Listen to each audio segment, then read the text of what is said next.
emanet ol deyip yola salandı. Hiç düşünmezdim ki sabah Uca Allah ona tapşırdığın emaneti artık öz dərgahında qoruyacaq. Allah'a emanet ol, şəhid qardaşım. İzin ver gözünün yaşını silim. Bir daha ağlama şəhid anası. Tökmə yanağına göz yaşlarını. Qəlbimi dağlama şəhid anası. Şəhidlər məsumdur, nurdur, zinətdir. Susmayan vicdandır, coşan qeyrətdir. Axı şəhidlərin yeri cənnətdir. Ona yaz saxlama şəhid anası. Sevgini şəhidin yaşına bağla, ümidi Kəbənin daşına bağla, üç renkli bayrağı başına bağla, sən qara bağlama şəhid anası. Şəhidin məzarı pirdi, ocaqdır, vətən torpağında yanan çıraqdır. Şəhidlər ölməyib, diridir, sağdır, ağlama, ağlama şəhid anası. Düşmənlərdən qisas aldı, vaxtı çatdı, qara qandı. İndi oğlum qəhrəmandır, ağlama ana, ağlama. Qarışdı torpağa qanım, vətənimə qurban canım. Ana başına dolanım, şəhidəm mənə ağlama. Biz kimik, biz Qarabağıq, biz Qarabağıq, biz Şuşayıq, biz vətən. Şəhid olmuş vətən, həbs olunmuş vətən. Ruhumuz Qarabağ, musiqimiz Şuşa. Sizi gözləyirik ey vətən oğulları. Qarışdı torpağa qanım, vətənimə qurban canım. Ana başına dolanım, şəhidəm mən ağlama. Yağı od qoydu elimə, dil uzatdılar dilimə. Dözə bilmədim zülmə, ağlama ana, ağlama.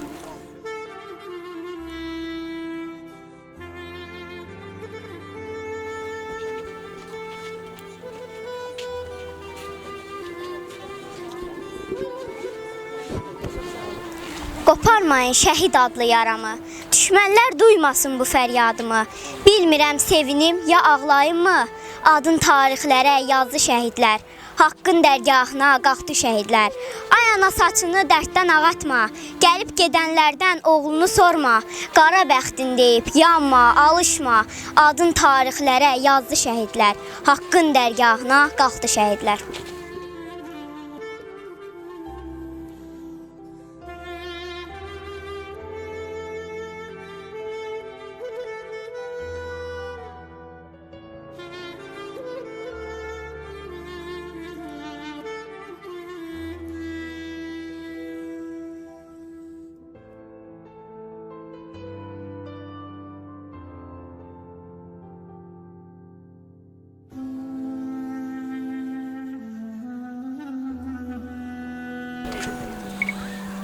Qoy bugün təqvimdə qəhrəmanlıq günü olsun.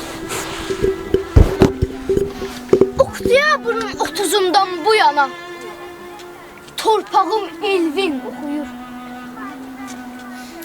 Vətən eşqim onun qəhrəmanlıq şücaətindən su içir.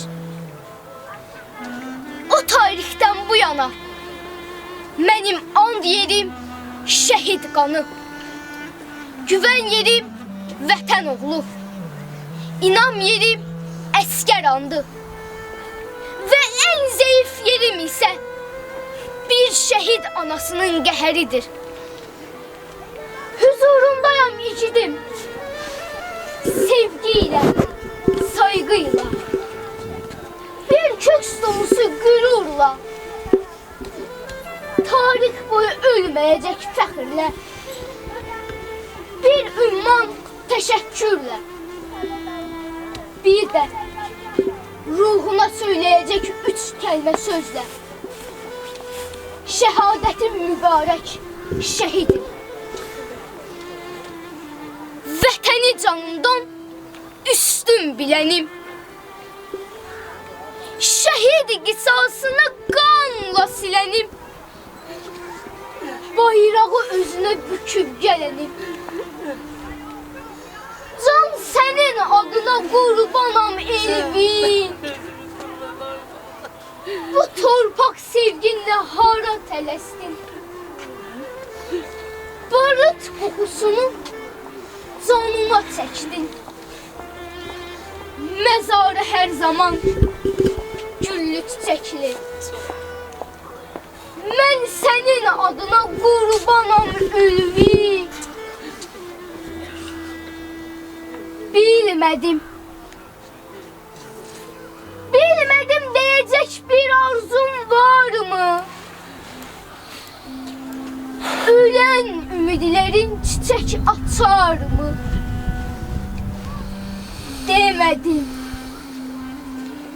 Demədin anan heç sənsiz yaşar mı? Müqəddəs adına qurbanam Elvin. Başımı dik tutdum, belimi bükdün. Qanlı qərənfili köksümə əkdin.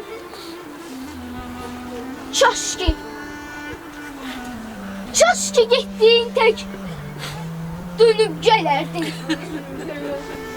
Gələn yollarına qurbanam Elvin. Gələn yollarına qurbanam Elvin.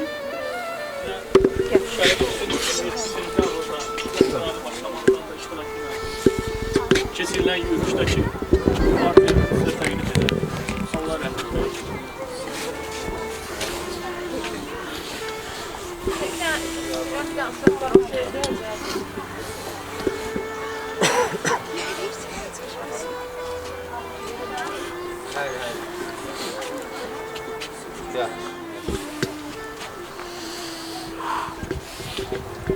Elə baxma şəkildən, dayanır zaman şəhid, təbəssümü yandıran, baxışı donan şəhid. Deyim sənə biləsən, Laçında dayanmışıq, müharibə bitibdir, qələbə qazanmışıq. Qazanmışıq sən şəhid, olduğun o torpağı, şada dalğalanır Azərbaycan bayrağı. Həmin şəhid qardaşlarımıza belə beşdir inşallah ki, bütün şəhid anaların qarşısında, atalarının qarşısında baş əyirik. Bugünkü gün buradakı bütün qardaşlarımız, qazi qardaşlarımız hamısı burada ola bilən, burada ola bilməyən hamısı, yəni onu bilin ki sizləndir. Hər zaman sizləndir, hər zaman sizin yanınızdayıq, hər zaman sizə dəstəyik. İnşallah ki bizim bu qardaşlarımızın məqamını biz sata bilmədik. Allah onlardan razı olsun. Onlar inşallah bizə şəfaət edirlər, bizi qazilərə. Allah deyiləsi söz yoxdur, nə deyəsən, heç. Allah rəhmət eləsin.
Hamınızı xoş gördük, dəyərli mərasim iştirakçıları, hər birinizi salamlayıram.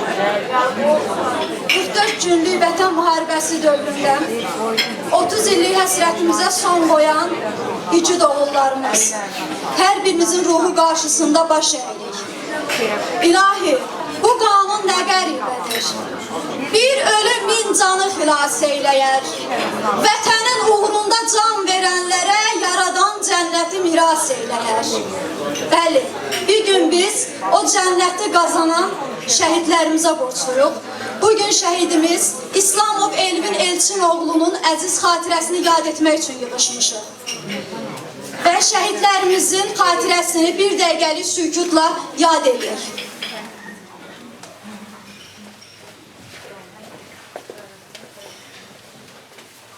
Allah rəhmət eləsin. Bütün şəhidlərimizin məkanı Azərbaycan Respublikasının dövlət himni ilə açıq elan edirik.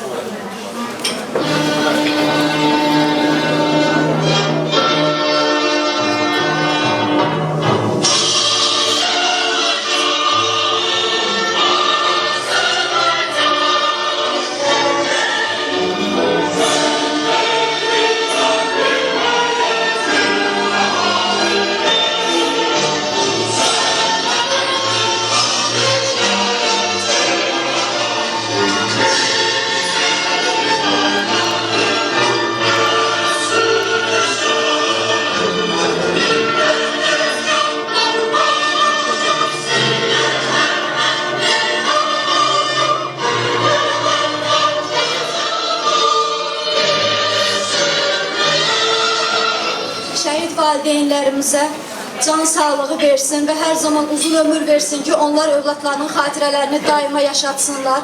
Və biz Azərbaycan vətəndaşı olaraq hər zaman sizlərin yanındayıq. Bizim bayrağımızı dünya ölkələri arasında bir daha yüksəklərə qaldıran qəhrəman igidlərimizin ruhu qarşısında baş əyirik. Ən böyük qəhrəmanlar bizim valideynlərimizdir. Çünki ən böyük tərbiyə evdən, sonra məktəbdən gəlir.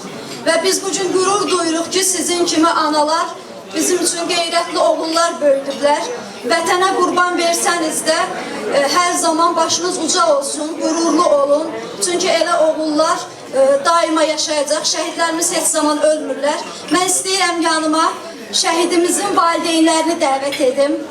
Elçin atanı və Sevinc ananı dəvət eləmək istəyirəm. Bunların yanında danışmaq çətindir. Hər birinin evladı bizim başımızın tacıdır. Bizim evladımız tək oğlu idi, tək bacının qardaşıydı. Evin sevimlisiydi. Qısa bir demək olar ki, Elvin çox mərhəmətli olurdu. Boy buxun barəsində çox cüssəli uşaq idi. Amma çox mərhəmətli idi. Haqqın ədalətin tərəfdarı oldu həmişə. Nə deyə bilərəm? 25 il ömür sürdü. Bir dəfə də olsun bizə ziyan vermir. Ondan bizə kimsə şikayətə gəlmir. Həmişə baş ucaldan xəbərlər gətirir. İnşallah axirətdə Allah Teala onu bizə şəfaətçilə bilməsin. Bütün şəhidlərimiz Allah'tan rəhmət edin. Valideynlərlə baş sahib, səbir edin. Yəni sözün ən gözəlini hələ deyilməyim şəhidlərdir. Sözlərin ən gözəli gələcəkdə deyilmez. Onların qədrini biz bilməliyik. Allah Teala tək gəlməsindən şəhidlərin elə olur ki, mənim şəhidlərim öyle deyil, onlar diridirlər. Onların Allah qatında hazır ruzuları var. Burada olan ruzu nemət şəhidlərimizə bir pay. Bunu yəqin bilir. Hər bir şəhidin burada payı var. Biz onların payından, onların bizə göndərdiyi nemətdən qidalarıq. Öz təşəkkürümü bildirirəm sizə, gəldiyimizə görə. Çox sağ olun. Allah bütün şəhidlərimizə rəhmət etsin. Sağ olun. Yəni xalqımız sizi tanımalıdır.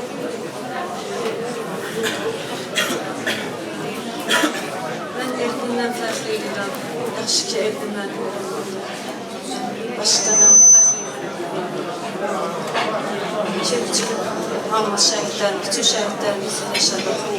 Unutmasın, şəhidlərimizi heç kim unutmasın. Onun qanlı şəhidlərimizi olaq, ölür, şəhidlərimizi sağlığı yaşayır. Çox sağ olun. Allah sizə səbir versin.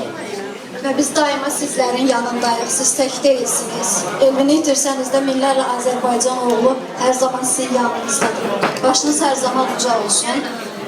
İslamov Elvin 1995-ci ildə Yasamal rayonunda anadan olub. 158 saylı orta məktəbdə oxuyub. Məktəbi sevməsə də müəllimlərinin sevimlisi olub. Uşaq yaşlarında öz igidliyi və cəsarəti ilə fərqlənib. Səlyan kəşfiyyatında 8 ay Xocavəndin Kroptik kəndində hərbi xidmətdə olub. Aprel döyüşlərində iştirak edib. 2-ci Qarabağ Vətən müharibəsində Elvin könüllü şəkildə iştirak edib.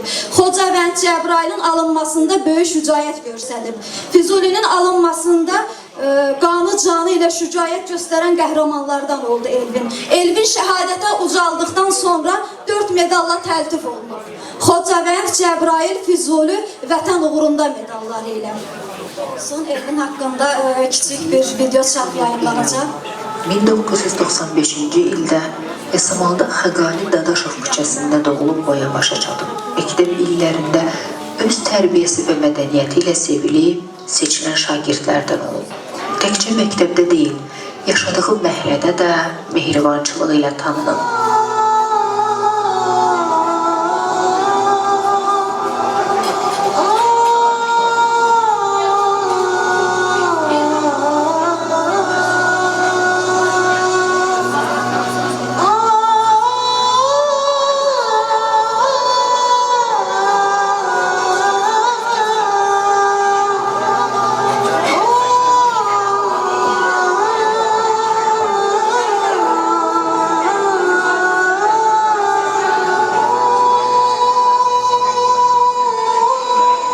Anası verdiyi müsahibədə 26 il ərzində bircə dəfə də Elvindən narazı qalmadığını bildirib. Elvin həm tərbiyəli şagird, mehriban qonşu və qeyrətli oğul idi.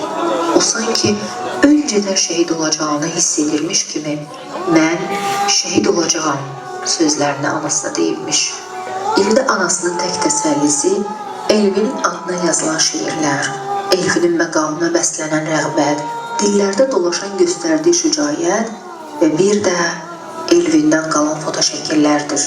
30 sentyabr 2020-ci ildə Elvin anasını zəng edərək son dəfə ad gününü təbrik edir.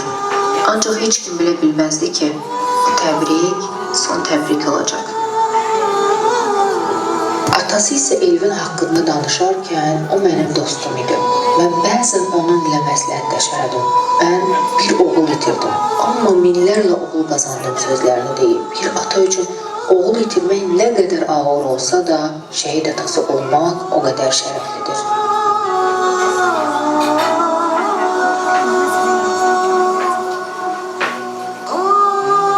Elvin qeyrətli oğul olması ilə yanaşı, həm də əziz qardaş idi. O bacısının ən dəyərlisi idi. Çünki o dəyərə layiqli qardaş olmuşdu. Bacısı verdiyi müsahibədə onu o qədər çox istəyirdim ki, ona görə ölməli gedərdim. Biz bir-birimizi bu qədər çox istəmişik. Biz çox zarafatlaşır, birlikdə çox əylənirdik. Elvin əsgərlikdən gələndə mən onun hərbi papağını yadigar saxlamışdım onun üçün.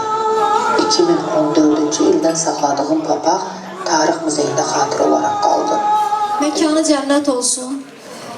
Mərasimimiz davam edir. Sözü Məddah Rauf bəyə vermək istəyirəm. Dilimdən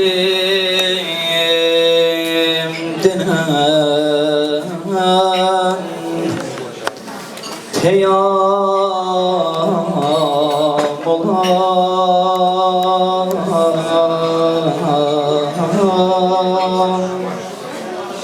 şu ar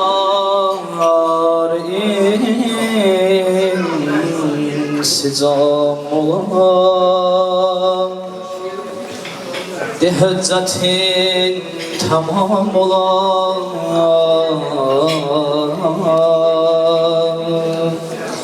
şehidlere salam olan şehidlere salam olan Kim asimana göz dikər çatanlar məqam salikəm, görər deyər mələikə, şəhidlərə salamlar. Töküldü cəbhələrdə qan, şəriət oldu cavidan.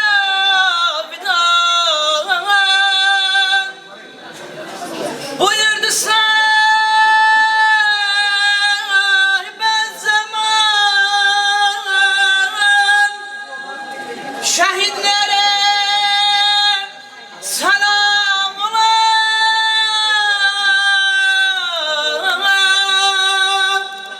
O qeyrətli oğullara, şəhidlərə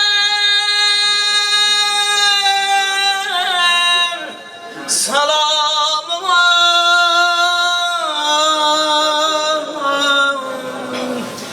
Yaralı çöldə qaldılar, Hüseyin yada saldılar, bize şerafet aldılar.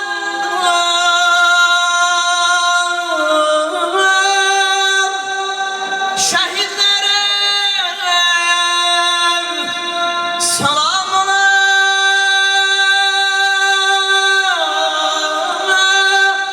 Bizim igid oğullarımızla yanaşı, igid qeyrətli xanımlarımızla xidmət ediblər vətən üçün. Azərbaycan Respublikasının ilk hərbiçi xanımı Ayda xanımı dəvət etmək istəyirəm. Bütün şəhid analarını salamlayıram buradan. Siz dünyaya elə oğullar gətirdiniz ki, bundan ötürü doğrudan bu millət sizin qarşınızda baş əyməlidir.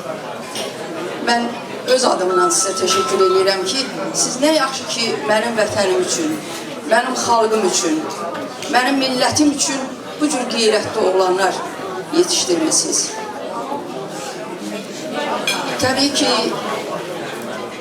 qonşusu pis olan ailələr həmişə evlərini satır, oradan köçüb gedirlər. Amma biz elə bir məkanda yaşayırıq ki, nə elimizi, nə torpağımızı qoyub gedəsi millət deyilik. Türkün var dövlətin əlindən al. Türkün canını əlindən al, amma torpağını alamaz. Torpağını verməz. Buna görə sizə təşəkkür edirik. Mən hərbi xidmətdə olanda belə həmişə deyirdim ki, kim deyir ki, Azərbaycan qadını əskərlik eləmir? Hansı ananın oğlu əskərlikdə olarkən o rahat yatır, rahat yeyir, rahat içir. Təbii ki, hər çay qabağına qoyanda düşünür ki, anan ölsün. Görürsən, isti çay tapırmı? İsti yemək tapırmı? Ona görə sizə təşəkkür edirik. Bizim üçün bu şəhidlər, bu qazilər şərəf yolu açdılar.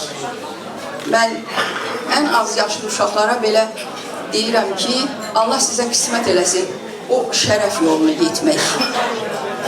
O şərəfli yolu bizə bu şəhidlərimiz açdı, bu qazilərimiz açdı və biz alnımızdakı o damğanı, o töhməti silə bildik. Mən həmişə deyirdim, istəmirəm nə şan şöhrət, nə var dövlət.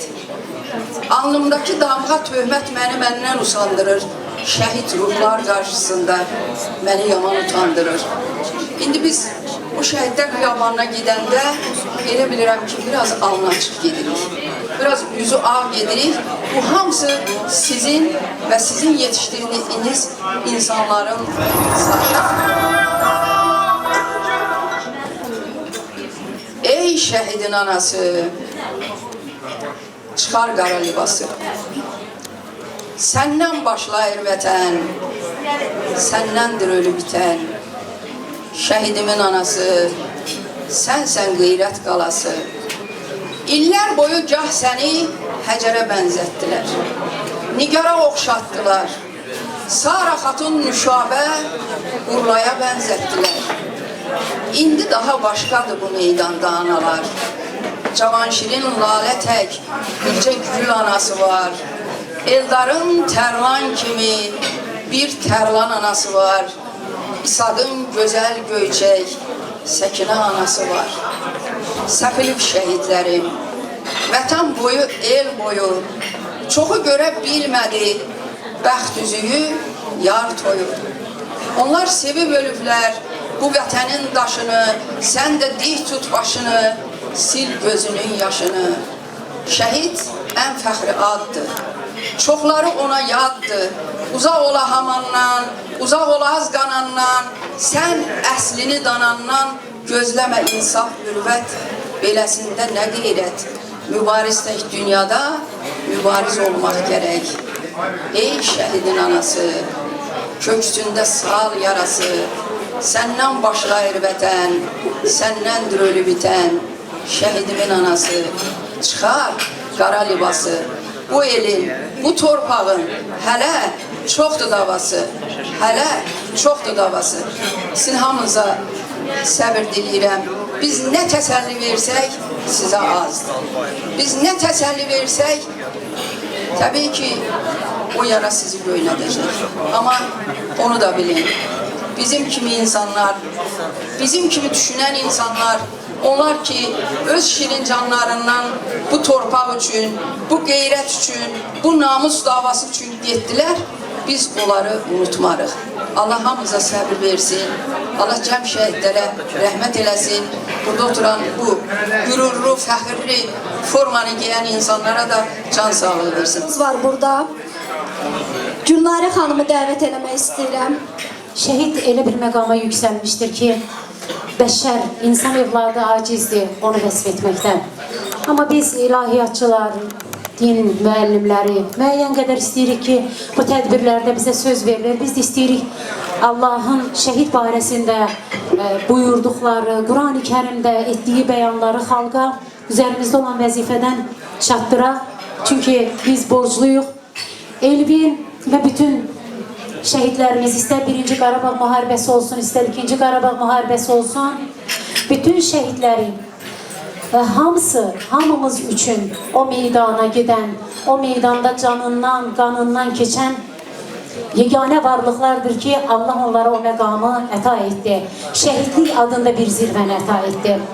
Şəhid evindən ailəsi ilə sağollaşanda Allah şəhidin bütün günahlarını elə o məqamda bağışlayır. O meydandakı şəhid son nəfəsini verir, Allah tərəfindən bir carçı təyin edilir. O carçı Allahın salamını çatdırır şəhidə. Belə deyir, salam olsun pak bədənə, salam olsun pak bədəndən çıxan pak ruha. Görün, yəni biz sıradan vəfat etsək, bizə belə bir carçı gəlib Allahın salamını yetirməz. Yəni sıradan vəfat etsək. Amma biz şəhid olsaq, bizə Allahın xüsusi salamı gələr. Demək, şəhid kimi yaşamasan, şəhid ola bilmərsən. Elvin və Sevinç xanım Elvini həqiqətən şəhid kimi yaşatdı və şəhid kimi ona tərbiyə verdi. Ana şəhid olmasa, evlad şəhid olmaz. Məhz anaların şəhadətidir ki, Allah onlardan qəbul edir və onlara belə bir məqamı nəsib edir. Və həmin o meydanda şəhid son nəfəsini Allah yolunda əta edəndə, həmin o carçı Allahın sözünü belə çatdırır. Sənə vacib oldu cənnətim. Yəni Allah bilavasitə cənnətini şəhidə vacib edir. Şəhidin əhl-əyalı barəsində, anası, mübarək şəxsiyyətləri barəsində Allahın sözüdür, belə buyurur. Şəhidin ailəsinin hamisi mənəm. Ona ehtiram edən, ona hörmət edən mənə ehtiram etmişdir. Ona hörmətsizlik edən mənə hörmətsizlik etmişdir. Yəni Allah öz haqqı ilə şəhidin əhl-əyalının haqqını bərabər tutur, əziz tutur. Elə isə hamı Azərbaycan insanı bütövlükdən, necə ki bu oğullar, bu yiğidlər hamımızın abır heysiyyatımızı qorudu. Hamımız üçün, hamımızın evladımız üçün, rifahımız üçün, abır həyamız üçün yola çıxdılar. O meydanda hər cür təhlükə var idi. İnsan evladıdır. Hər cür o meydanda qorxu var idi. Hər an vəhşət içindeydi. Lakin bizim bir igidimiz də o meydandan ayaq geri götürmədi. belə oğullarla, belə qardaşlarla fəxr edirik. Amma bununla da kifayətlənməyək. Bu ailələrə hamımız ehtiram edək. Tək bugün yox. Nə qədər ki yaşayacağıq bu torpaqlarda, nə qədər ki ömrümüz var, nə qədər ki bizə Allah ömür verib, fürsətimiz var, mütləq bu ailələrin ziyarətində olmalıyıq. Və bəşər, Azərbaycan insanı öz üzərində bu haqqı, bu məsuliyyəti görməlidir ki, əgər ki bu oğullar hamımızın abır heysiyyatımız üçün yola çıxmışdı, bəs bundan sonra Azərbaycan qadının üzərinə xüsusi bir vəzifə gəlir ki, bu günə qədər Allahın ayətlərinə və İslam Peyğəmbərinin buyurduqlarına biganə yanaşdı, adi yanaşdı, sıradan qəbul etdi və ya eşitməzdən gəldi. Amma belə isə bu oğullar, bu igidlər həmin ayələrin diri yaşadanlar oldu. Yəni diri ayədir, şəhid Allahın ayəsidir. Çünki Quran-ı Kərimdə Allah onu öz ayəsində bəyan edib və öz adından hədiyyə edib. Şəhid Allahın adlarından biridir. Səsləyəndə dedi, ya şəhidir. Bir dənə də Allahın adlarından biri də şəhiddir. Demək, şəhidə Allah öz adını hədiyyə etdi.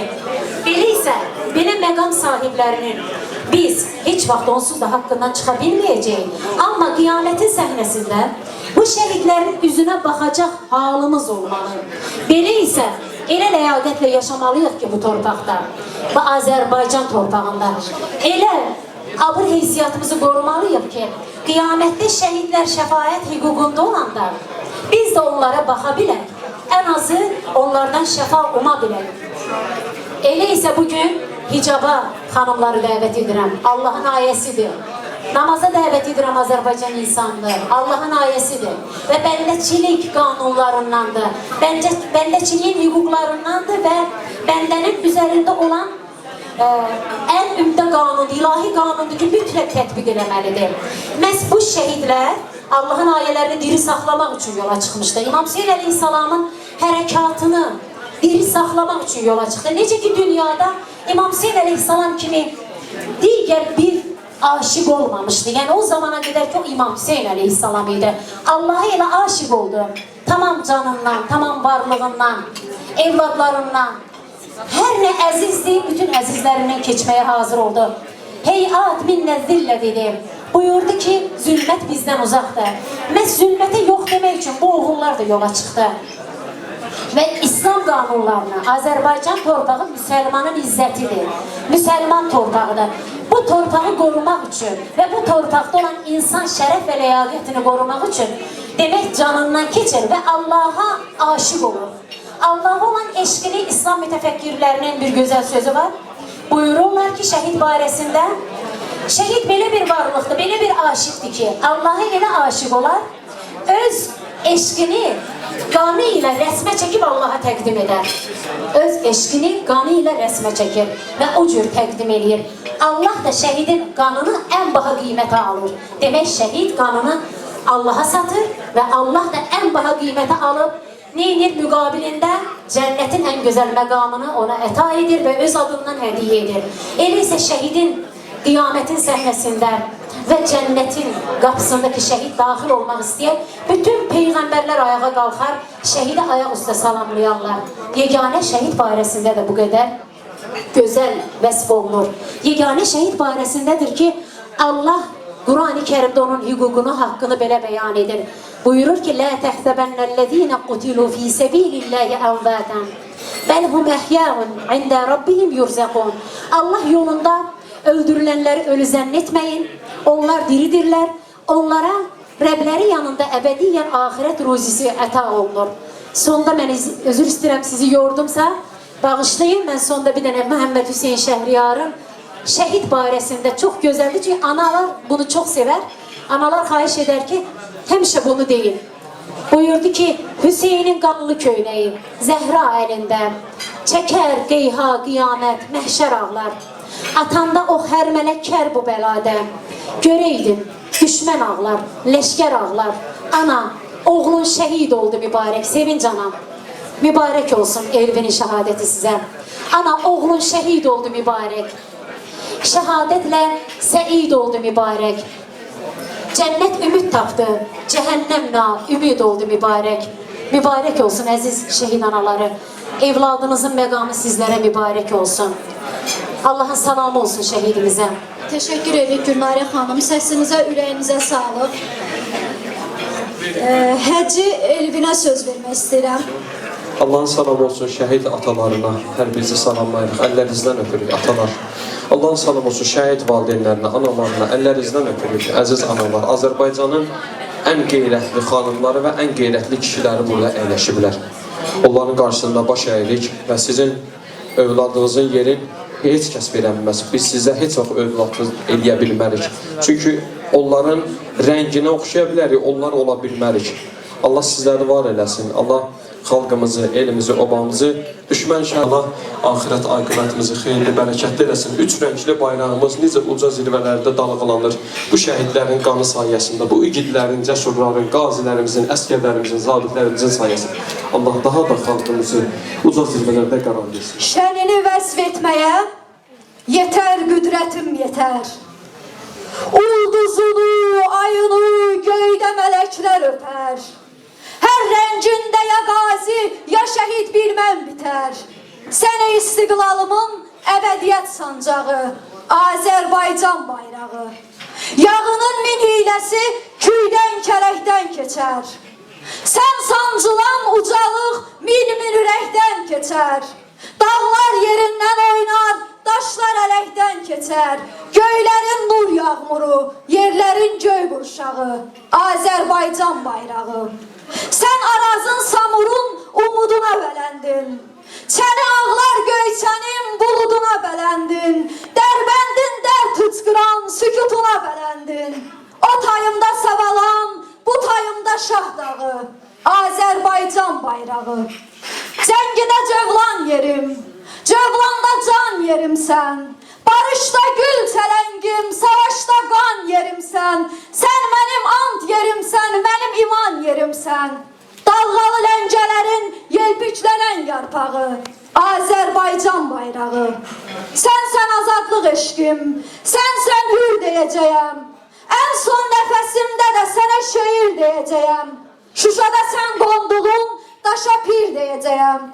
Çəkəcəyəm gözümə kölgən düşən torpağı, Azərbaycan bayrağı, Azərbaycan bayrağı. Bəli, Azərbaycan bayrağını dünya ölkələri arasında bir daha da yüksəklərə qaldıran qəhrəman şəhidlərimiz. Elvinlə birlikdə müharibə vaxtına gedək, kiçik bir video var. Video çat göstərək. Zəhmət olmasa hər kəs monitordan izləsin. 2020-ci il 28 sentyabr saat 00-dan Azərbaycan Respublikasının bütün ərazisində hərbi vəziyyət elan edilsin. Qardaşım, gözün aydın müharibə başlayır.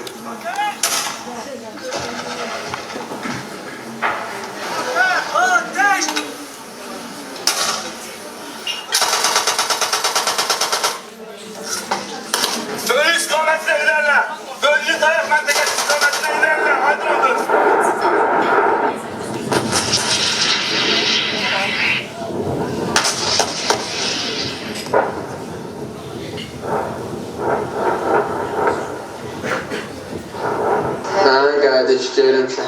Azərbaycan əskəri, zabiti həm peşəkardır, həm vətənə bağlıdır. Füzuli şəhəri işğalçılardan azad edilib. Füzuli bizimdir, Qarabağ Azərbaycan. Bugün bu tədbirin təşkilatçılığında zəhməti olan Günəş Yardım Klubunun rəhbəri Fidan xanımı dəvət edeyim. Salamlayıram. Salamlayıram bütün şəhid anaları. Dərdinizə qurban olun. Çox cümlələr qurulur. Allah səbrinizi versin. Bir il içində şəhid ailələrinin yanında olan insan kimi bir cümlə deyəcəm. 3000 işıq söndü. Analar ağlar qaldı. Balalar atasız qaldı. Gəlinlərimiz ərsiz qaldı. Bunu dərk edən insanların bütün hamısının adından deyirəm. Qarşınızda baş əyirəm. Və Sevinç xalanı Elçin dayını yanmaq istəyirdim, zəhmət olmasa. Elvin haqqında danışıldı, qısa bir əsas məqam deyilmədi. Elvin deməli neytral zonada şəhidlik zirvəsinə ucalmışdı və həmin yerdən sizə torpaq gətirmişəm. Neytral zonadan məqsədim biraz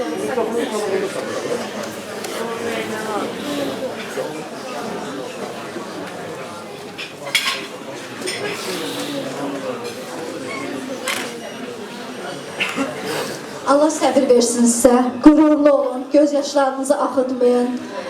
Onsuz da acımız böyükdür, xalqımızın acısı da böyükdür. Hər zaman göz yaşlarınız axacaq. Amma qürurlu olun ki, bizim düşmənlərimiz sevinməsin ki, bizim qeyrətli oğullarımızın valideynləri göz yaşı tökürlər.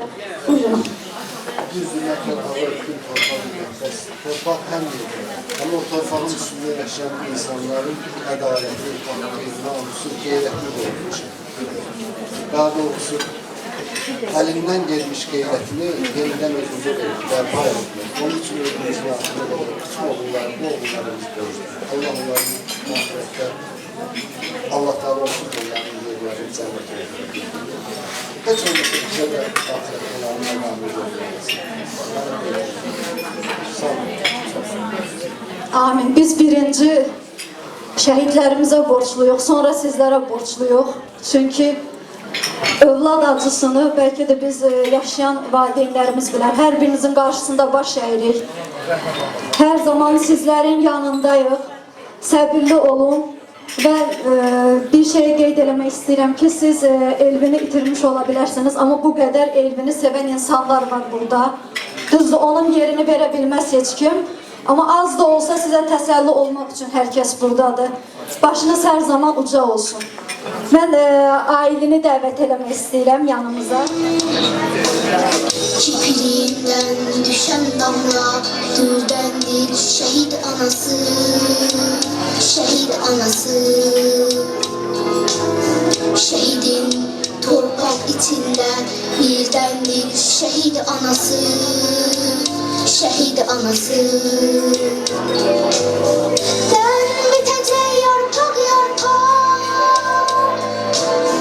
gülüp secdeye varar. Şehidini udan torpak, vatandır şehit anası. Ben bitecek yarpak yarpak, gül deyip secdeye varar.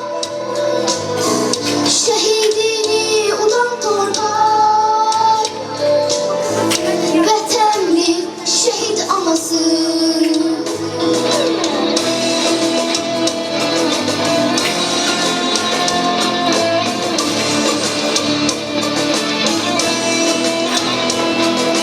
Torpak vətən, vətən ana, can qurban Azərbaycana. Torpak vətən, vətən ana, can qurban Azərbaycana. Şəhid Allah məqamına, yetəndir şəhid anası. Şehid Allah məqamına, yetəndir şehid anası. Şehid vətəndir şehid anası, şehid vətəndir şehid anası.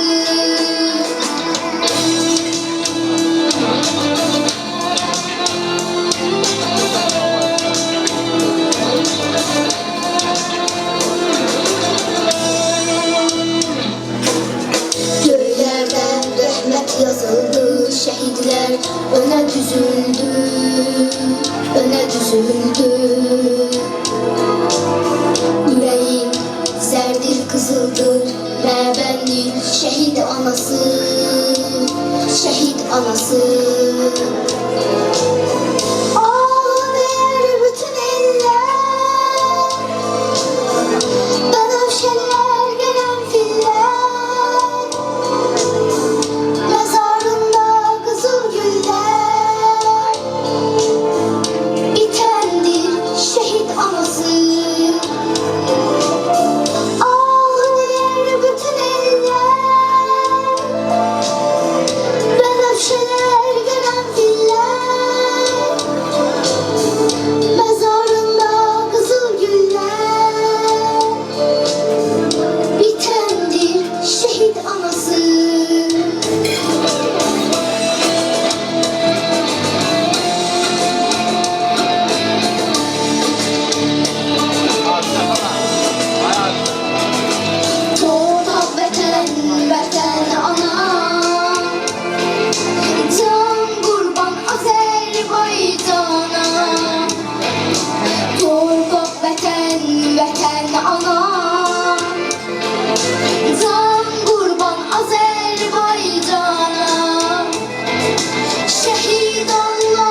bahar. De arhamca duyunca baksın. Axı bütün şəhid ataların eyni cür baxır. Mən elə bilirdim atalar düzər. Atamın belini bükmüşəm Allah. Uğul itkisiyle en ağır dağı. Ben onun kalbine çekmişim Allah. Çaresiz atamın derdini duydum. Ah çekip yürekten kan ağlayanda. Tabuta bükülmüş bayrağımızı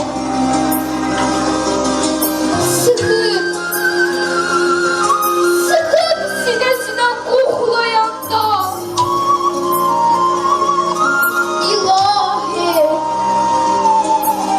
İlahi bu nece ağır dertli ki atamın gözleri kuvvetten düşüp kalbinde derdimin ağırlığından düğünen yüreği tağetten düşüp ya vətən ya canım bir deyilende bu cavan canını seçmişəm ata. Müqəddəs bir yolda vətən yolunda üç şirin canından keçmişəm ata. O qədər silmisən göz yaşlarını uşaqkən yanında mən ağlayanda. Ata, ata, ata sil gözünü kurbanın olur.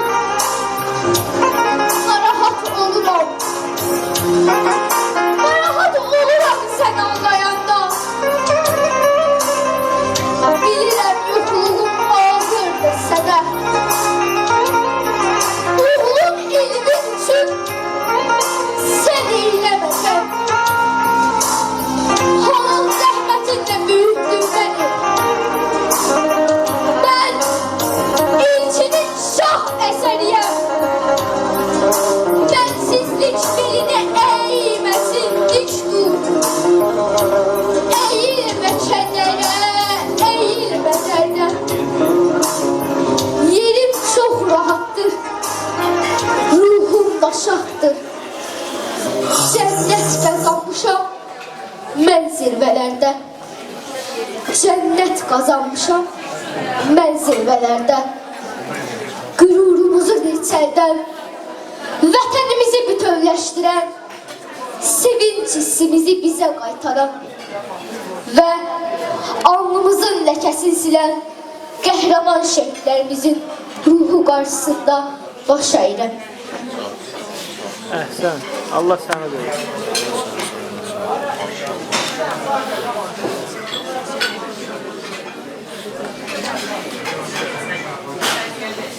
İlahiyyatçımız Hacı Şahin müəllimi salamlayıram, xoş gəlmişsiniz. Sözü sizə vermək istəyirəm. Bismillahirrahmanirrahim. Allah şəhidimizin məqamını uca eləsin, Allah ruhunu şad eləsin. Ehsan süfrəsi açılır, mən çox danışmayayım.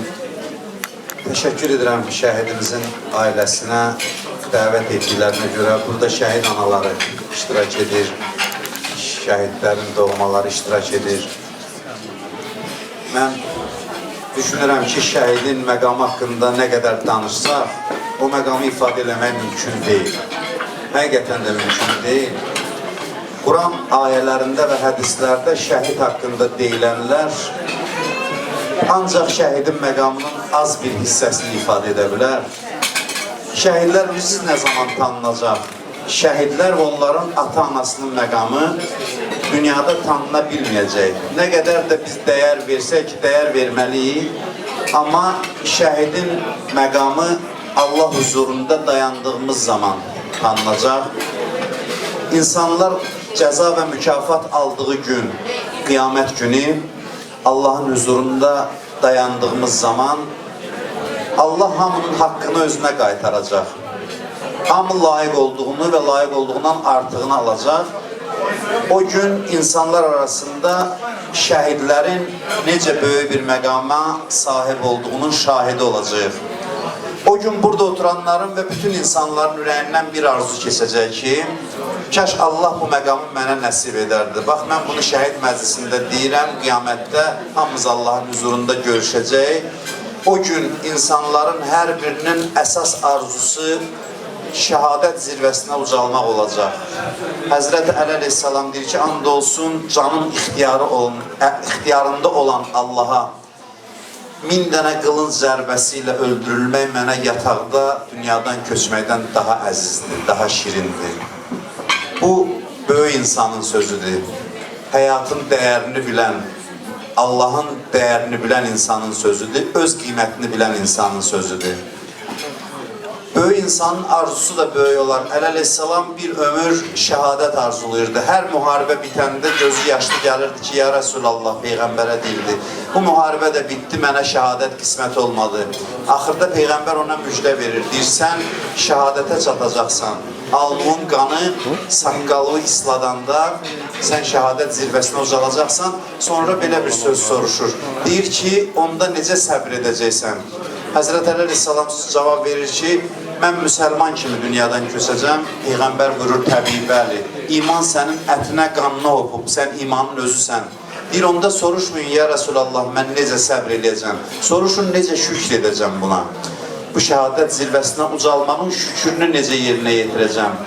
Həqiqətən də sevinməli bir məqamdır. Ona görə də alnına qılınc zərbəsi dəyəndə hamı onun səsini eşitdi. Dedi ki, Fustu və Rəbbil Kəbə, and olsun Kəbənin Rəbbinə qurtuldum, nicat tapdım, arzuma çatdım. Bax, şəhadət belə bir məqamdır, belə bir zirvədir. Şəhidlər cənnətdədir desək azdır. Cənnətdən yuxarıdadır şəhidlər. Şəhidlər ində Rəbbihim, Rəblərinin yanındadır. Çünki cənnət bir təbəqə deyil. Cənnətdə məqamlar müxtəlifdir. Cənnətə getmək özü bir işdirsə, şəhid olub Allahın yanına getmək. Allah Quranda buyurur ki, onlar cənnətdə yox, onlar mənim yanımdadır.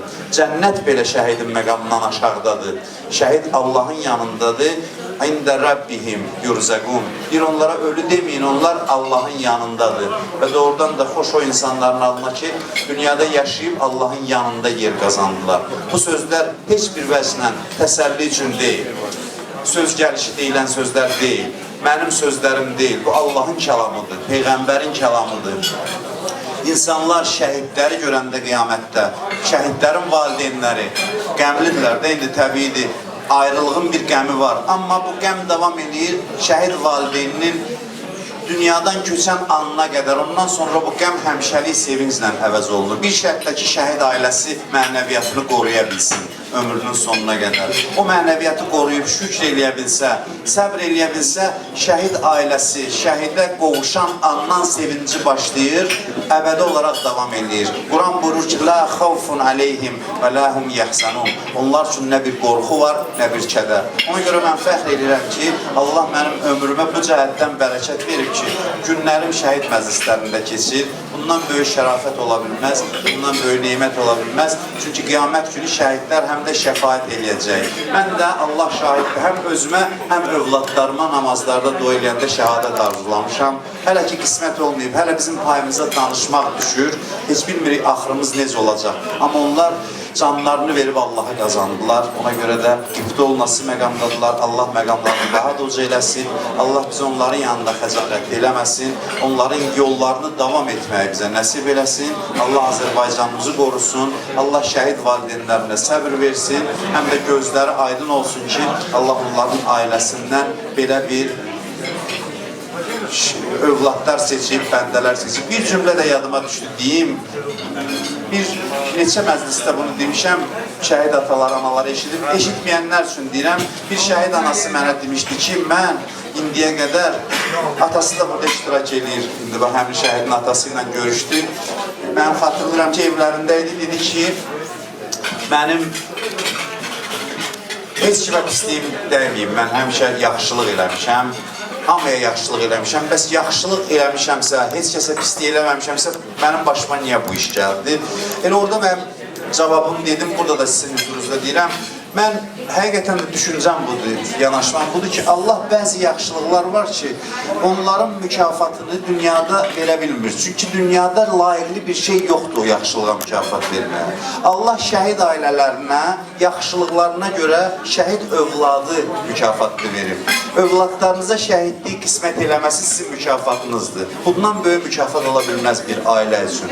Allah baxır, görür ki, dünyada sizə nə versə azdır, dəyərsizdir. Allah götürür sizin övladınızı öz yanına aparır və bununla da sizin yaxşılıqlarınızın mükafatını verir. Allahın belə davranmağı da var. Allah aqibətimizi xeyirli eləsin. Biraz uzun danışdım. Süfrə açılır. Çox sağ olun diqqətinizə görə. Allah şəhidimizin şəfaətindən məhrum eləməsin. Allah Azərbaycanımızı qorusun. Düşmənlərimizə bir an belə bundan sonra fürsət verməsin inşallah. Çox sağ olun. Vəssalamu aleykum və rəhmətullah. Hacı Elşən müəllim. Allah cənab şəhidlərimizə rəhmət eləsin. Allah əzizlərinə, ailələrinə, valideynlərinə səbir versin inşallah. Allah şanı da dəyməsin, salamat eləsin. Qısa zamanda məntiqli, bizə çatan tərzdə, bizim başa düşdüyümüz tərzdə şəhadətin məqamını açıqladı. Allah ömrünə bərəkət versin. İki aləmdə, hər iki aləmdə yarımsan, şəhid oğlum mənim. Tacidarımsan, vüqarımsan, şəhid oğlum mənim. Allaha xatir səni Allaha qurban vermişəm. Həm qürur, həm iftixarımsan, şəhid oğlum mənim. Get oğul, oğlu ölən Zəhraya tapşırdım səni. Söyləyərsən yadigarımsan, şəhid oğlum mənim. Ömrümün xoş günlərin aldın, apardın ay bala. Sən bilirdin, hər nə varımsan, şəhid oğlum mənim.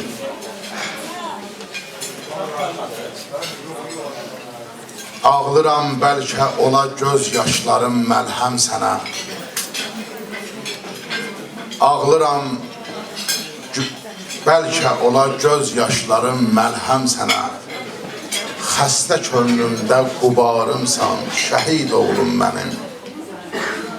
Ey gözüm nuri, ciyər parəm, canımdan can alan. Can evində şəhriyarımsan, şəhid oğlum mənim. Ey şərəf ayinəsi əskər oğul, qeyrətinlə hifz olur səngər oğul. Sən xətai yurdunun övladısan, Babəkin hürriyyətin göstər oğul. Düşmənin bağrın yarır heysiyyətin, mərdürək aslanlara bənzər oğul. Biraz xodma.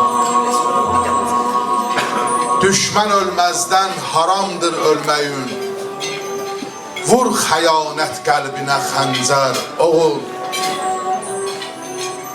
İntiqamın al şəhid qardaşların, bu sənin borcundur cəngavər oğul.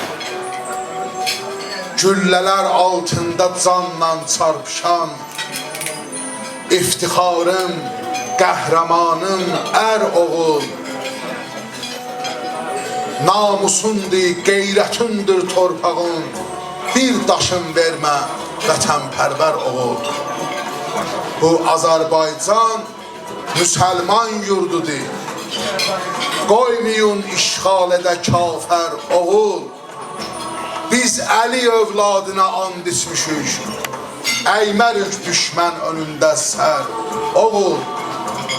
Bir zamanlarda Hüseyin İbni Əli dinə qurban eylədi Əkbər oğul. Baxdı Əkbər qərq olub öz qanına, söylədi ey şibhi peyğəmbər oğul. Sən şəhadət zirvəsin fəth eylədin, ruhuna qurban atam Heydər oğul. Baxdı İmam Hüseyin ağa, Həzrət Əli Əkbərdə haz bağışda qurban olaram. Və tikə-tikə eləmişdilər də. Biz bu şeirləri oxuyuruq, danışır, hacıgil danışırlar ki, anaların biraz qəlbinə aramçılıq gələr. Ki, İmam Hüseynin faciəsi da nə faciədir, müsibət illərdə gözünün qabağında doğrayırdılar balalar. Baxdı Həzrət Əli Əkbərin yığırdı da əzalarını əbanın içinə tikə-tikə eləmişdilər. Mən bir yerdə oxumuşam bunu. Bir balaca bir meh əsli. Həzrət Əli Əkbərin də saçı qana batmışdı. Baxdı saçı tərpəndi. Bir bu qana batan zülfün hürriyyətə pərçəmdir. Azadlıq bayrağıdır, dalğalanır. Uşşaqa ləbi teşnön bir çeşme-i zəmzəmdir. Atlar dağıdan sinön vallahi müfəxxəmdir. Zinətdir bu ruxsarın Rizvana Əli Əkbər. Nadan səni kəşf etməz, sən sirri müəmmasan. Sizin də balalarımız Həzrət Əli Əkbərə qoşulublar. Onlar da bir sirdirlər. İmam Hüseyin ağa buyurdu, nadan, avam adam, Allah'ın tanımayan adam, Allah'la düşmənçilik edən adam nə bilər şəhidlik nədir, nə məqamdır. İmam Hüseyin ağa dedi, nadan səni kəşf etməz, sən sirri müəmmasan, cismündür qalan yerdə, ruhunda müəllasan. Səndən dəxi heç gəlməz, sən gövhər yektasan, səndən sonra dəhr olsun viranə Əli Əkbər. Bir beytlər də tamamlayın sözünü.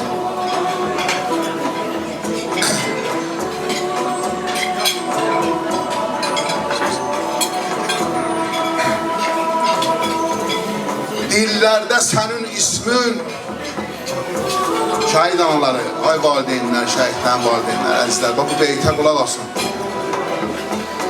İmam Hüseyin ağanın dilindən yazmışam, deyir, Əli Əkbər,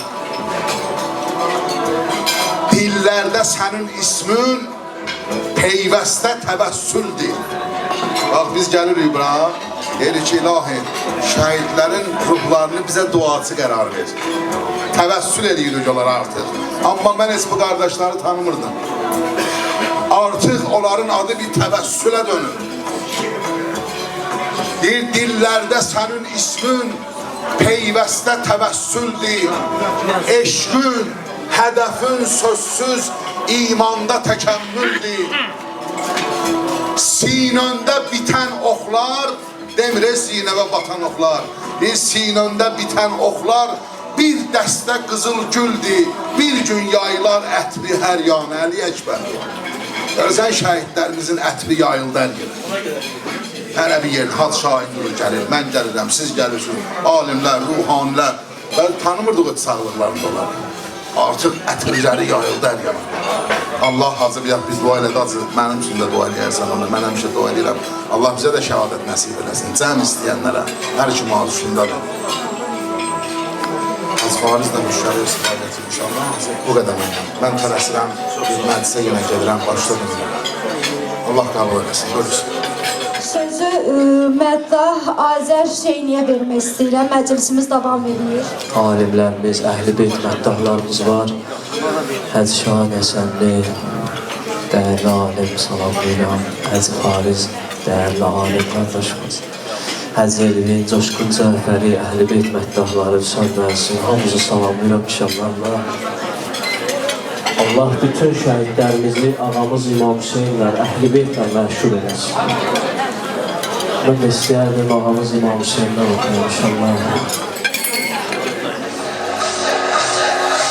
Rəsul-i Əkrəmin ciyər parası, ey Əlinin Fatimənin balası, məzlumum şiyələrin ağası, sağlığa düşman kim olur səni, ləbləbiyə çan kim olur səni, qanına qəlbən kim olur səndir, ləbləbiyə çan kim olur səndir.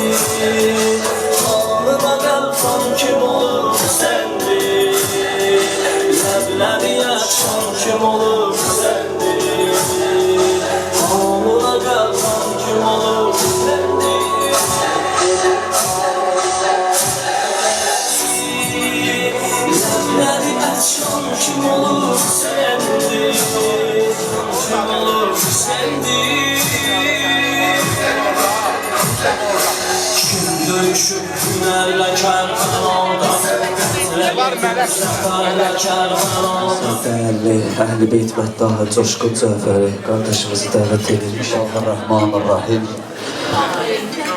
Mən də öz növbəmdə şəhid Elvin qardaşımız və onun timsalında bütün şəhid analarımıza Allahdan səbir diləyərəm, təsliyyət ərz edirəm. Və şəhid Elvin qardaşımız və onun timsalında Allah bütün şəhidlərimizin ruhlarını bizlər tərəfindən şad eləsin. Şəhid valideynlərin əlindən öpürəm, qarşılarında baş əyirəm. Allah şəhid valideynlərin Əhl-i Beyt əleyhissalamla məşhur eləsin. Və dəyərli alimlərimiz məclisə təşrif buyurublar. Üzrxahlıq eləyirəm ki, onlardan önə keçdim və əllərindən öpürəm onların da. Allah ömürlərinə bərəkət versin. Əziz alimimiz Hacı Şahin, əziz alimimiz, ilahiyyatçımız Hacı Fariz ağa buradadır. Allah ömürlərinə bərəkət versin. Bir alim öldü, aləm öldü. Allah bu məmləkəti alimsiz eləməsin. Başda İmam Hüseyin ağa olmaqla bütün şəhidlərimizin pak mütəhhər ruhlarını salavatla yad eləyək. Mən də istəyərdim, hər dəfə şəhidlərdən oxuyuruq. Belə bir qərara gəldim ki, 92-nin şəhidlərindən də itkin düşmüş şəhidlərimizi də yad eləyəyim. O analar ki, hələ də o şəhidlərin yolunu gözləyirlər. İstərdim inşallah bu ilahimizdə elə itkin düşmüş şəhidlərimizin istirahət ruhuna hədiyyə edək.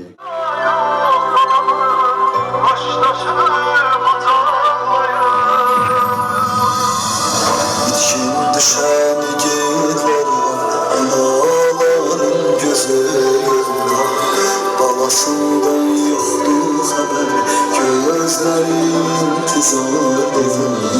Mən yolunu gözləyirəm, mənim igid balam balamdan bir xəbər verin. Mənim şəhid balam, mənim şəhid balam.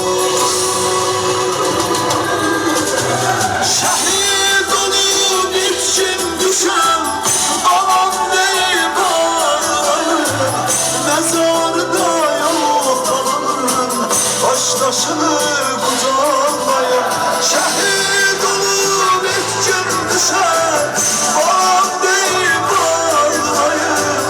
Məzarda yox qalır, başdaşını qucaqlayır. Getdim Hüseynə qonaq, ziyarətim mübarək. Getdim Hüseynə qonaq, ziyarətim mübarək. Sən bir qiyamət etdin, torpaqlar azad oldu.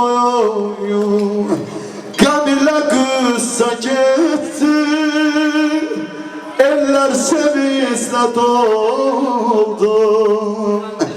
Verməm demişdin zalım, torpaqların oldu. Qan silmə gəldi qalib, ədalətim mübarək. Ey qəhrəman şəhidim, şəhadətim mübarək. Azərbaycan qarayabıq,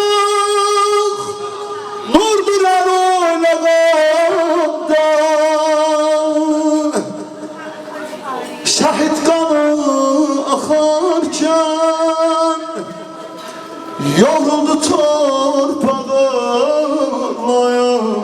İzzət tapıb məzarın üç rəngli bayrağına.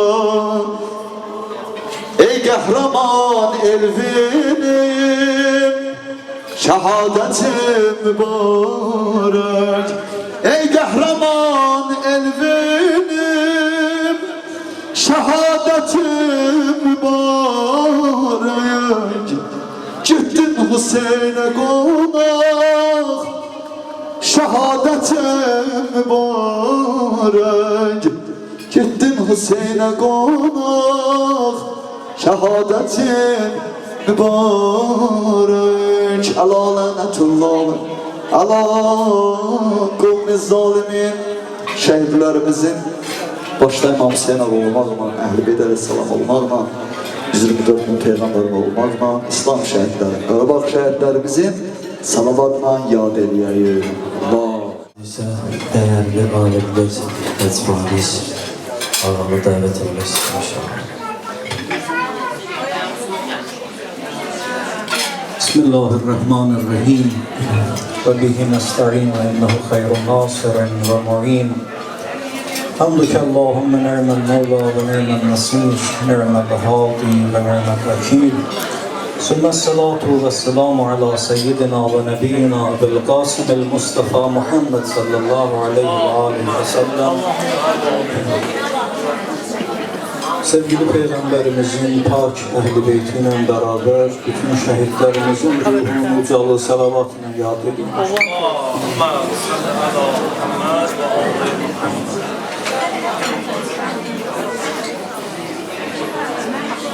Allah Tebarek ve Teala bəşəriyyət üçün çox ali və dəyərli məqamlar bəxş edib. O məqamların ən alisi insanın şərəflə dünyadan getməsidir.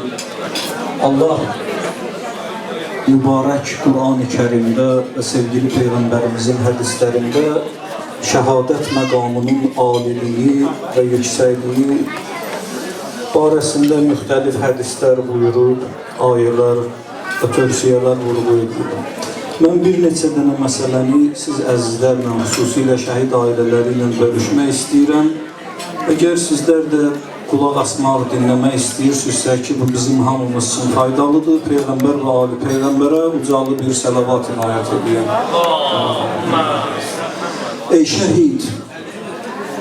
Ey car edən dünyalara haqqın səsin, çatdıran aləmdəki məzlumların ah naləsin, arzu etmişdi hər kəs ömrünün son ləhzəsin, nuşu qılsın, Tanrıdan alsın şəhadət badəsin, qoymasın ki bundan artıq intizar olsun vətən, gəl şəhadət xələtin gey tacidar olsun vətən.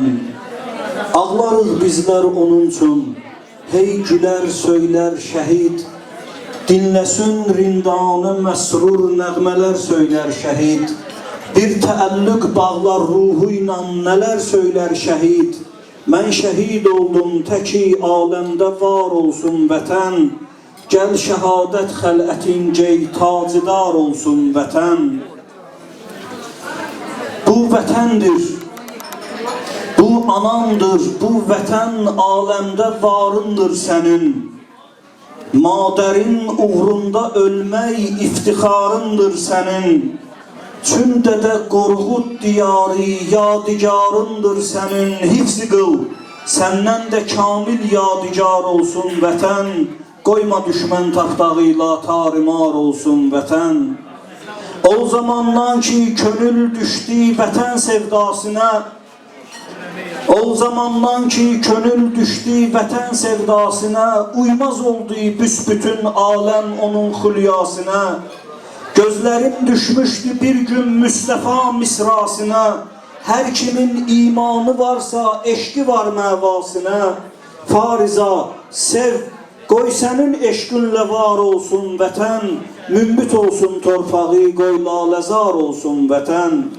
Şəhidlər bizim yurdumuzu laləzar edən şəxsiyyətlərdir.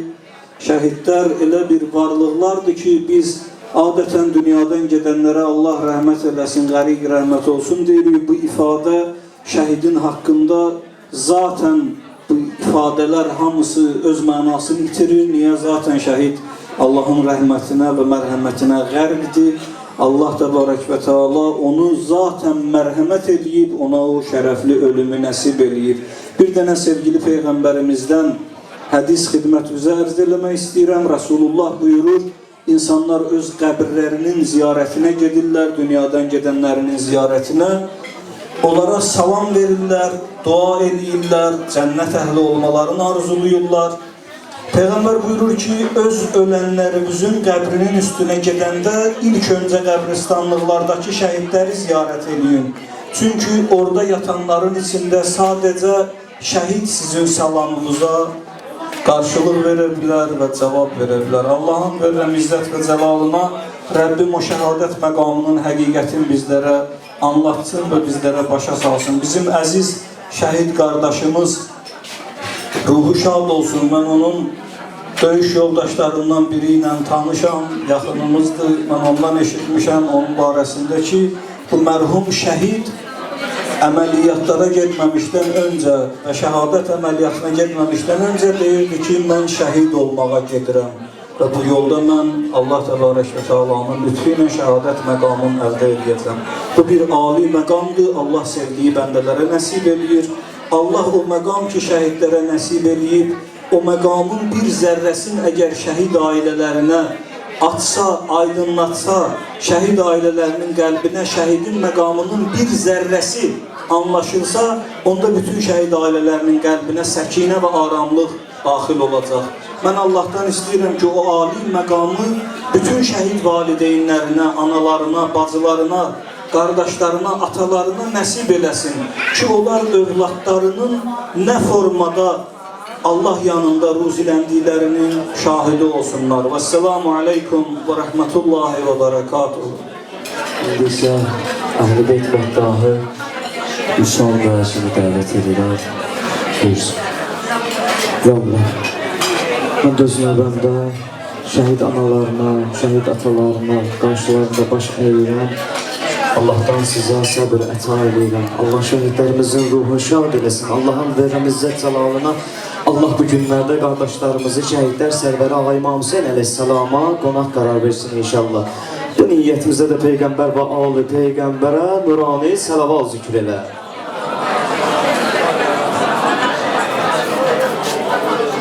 Ne bir ses açıyor.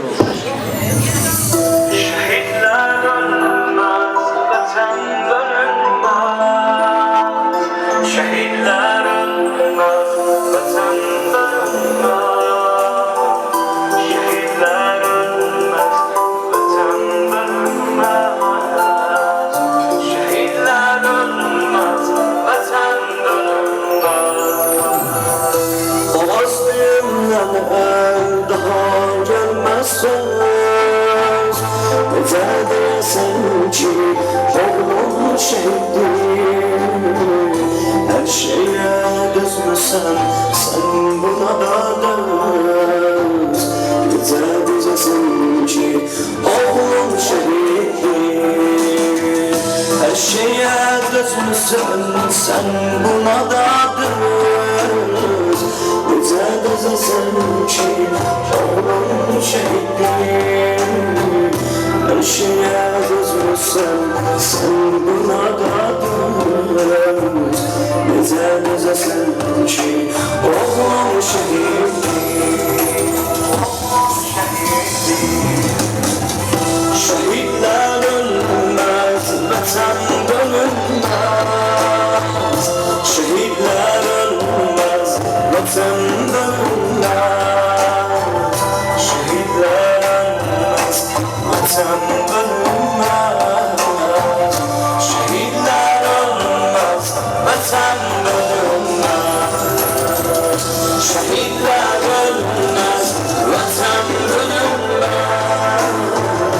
Şəhidlər ölməz, vətən bölünməz. Şəhidlər ölməz, vətən bölünməz. Şəhidlər ölməz, vətən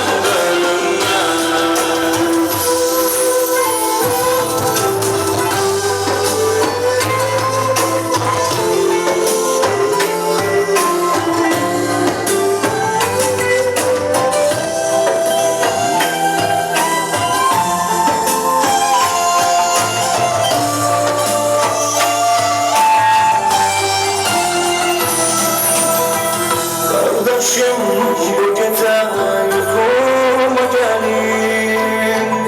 Deyəm bir batıya ver bu xəbərim. De ki qardaşım nə güneşi sərilir Vətən torpağına dünəndən bəri Qardaşım bu gecə yuxuma gəlir Deyəm bir batıya ver bu xəbəri De ki qardaşım hər şey sərilir Vətən torpağına dünəndən bəri Şehitler ölmez, vatan bölünmez Şehitler ölmez, vatan bölünmez Şehitler ölmez Şehitler ölmez, vatan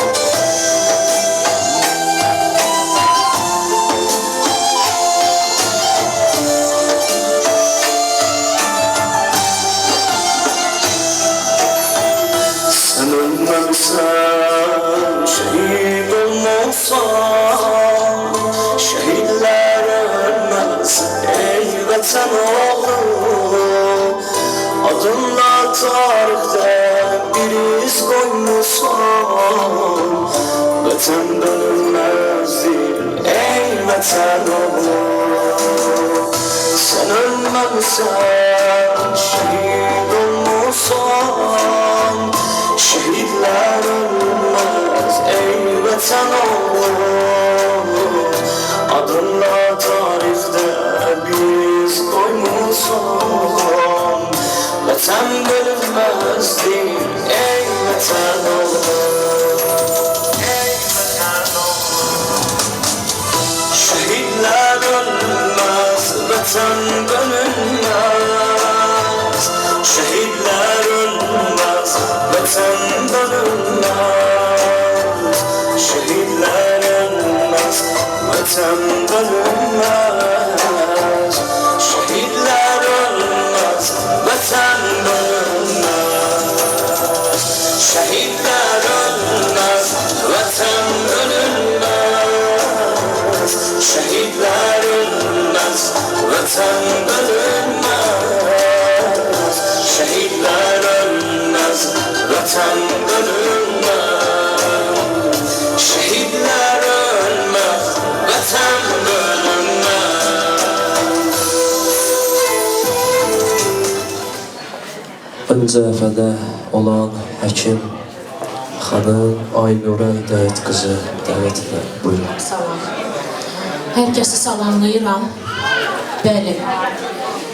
Şəhidlərdən gül qoxusu gəlirdi, gülab qoxusu gəlirdi. 3 gün, 5 gün, 1 saat, 2 saat qalsalar da o şəhidlər öz qoxusunu itirmirdi. Bu bilirsiniz nə deməkdir? Allahın gücü var idi bizim üzərimizdə. Oktyabr, noyabr ayında havanı görürdünüz. Ən soyuq havada torpağın üstündə oturan ön cəbhədə olan bir həkim kimi biz o soyuğu hiss eləmirdik. Düz deyil qazi qardaşlarım. Biz beləydik, bəli. Dik, Allahın gücü ilə hərəkət eləyən, vətənini sevən evladlar idik. Biz seçilmişdik. Vətənini sevən bir qız 2010-cu ildə Suraxanı səfərbərliyində könüllü yazılan həkim Aynurə Hidayət qızı cəbhəyə könüllü yazılan. Müharibə başladı və cəbhəyə könüllü getdi, durmadı. Baxmayaraq ki, 17 günü də əməliyyatdan çıxmışdı. Ana, evlad anasıyam, dözə bilməzdi. O qan ki, məndə axır, vətənini, bayrağını sevən bir evlad kimi dayana bilməzdi. İstərdim, hərdən mənə elə olur şəhid anaları soranda ki, bizə son sözləri nə oldu şəhidimizin, mənim şəhidimin son sözü nə oldu? Bir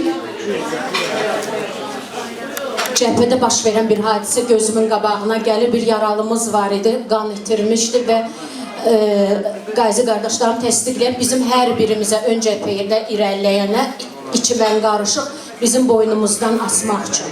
Adımız, soyadımız, ünvanımız itəndə və ya nəsə bir hadisə baş verəndə bizi asanlıqla tapa bilsinlər cənazəmizi. Həmin yaralı əskər, qan itirən əskər, əli əsə danışa bilmirdi, qan itirmişdi. Yaxasındakını mənə uzatdı. O bilirsiniz nə deməklərini? O ünvanına çatmaq istəyirdi. Düşmənə cənazəsinin belə əsir düşməyini istəmirdi. Bax, sizin oğlanlarınız bunu istəyirdi. Hər biriniz məndən soruşursa, şəkilləri göstərirsiniz ki, mənim övladımı nə dedi? Mənim övladımı tanıyırsanmı? Sizin övladınızı yadda saxlamamaqmı olar? Hər biri bir-birinə bənzəyir, yaşından, gözəlliyindən asılı olmayaraq, hər biri baxın bir gülüşə, hamısında seçilmiş cənnəti gözəlləşdirən bir mələklər. Mən orada əskər, bir yaralı əskər var idi, bunu bir yerdə də qeyd eləmişim, istəyərdim. Əskərlə həkimin diyaloquna, həqiqətən bu baş vermiş hadisədir.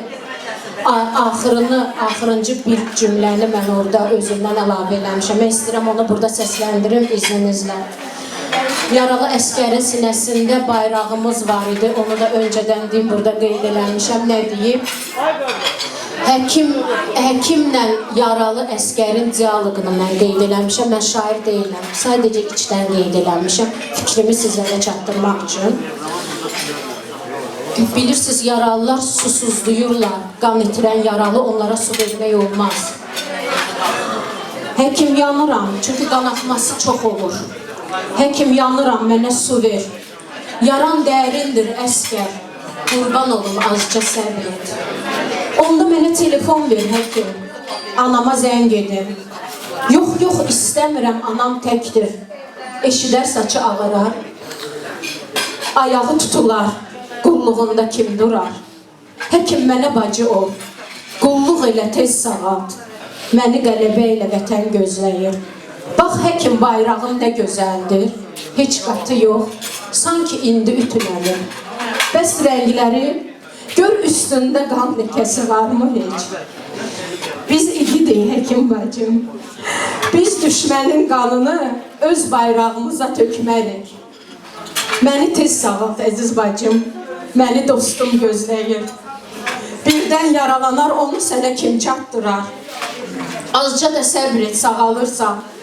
Bax, çöldəki gələn səsə, heç eşidirsən, qələbə səsidir, Qarabağ bizimdir.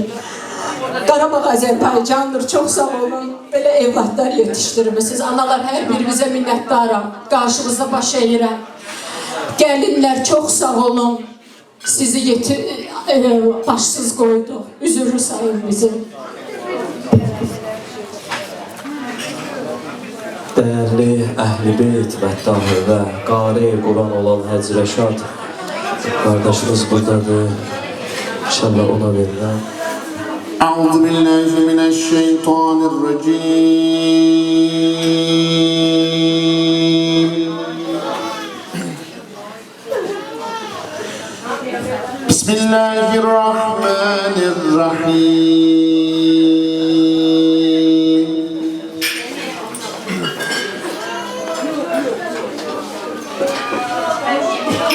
والشمس وضحاها والقمر إذا تلاها والنهار إذا جلاها. Başa al, biraz ona yakın. 4-8 ele. والنهار إذا جلاها والليل إذا يغشاها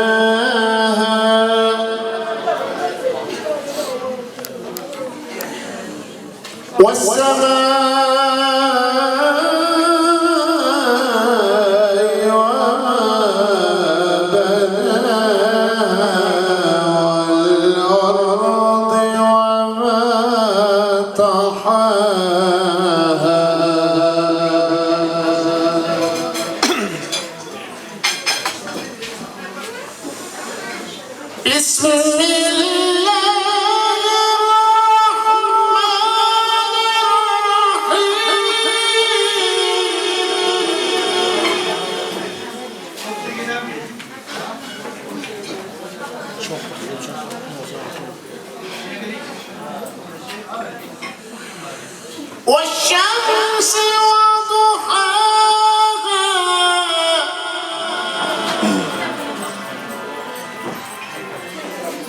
والقمر إذا تلاها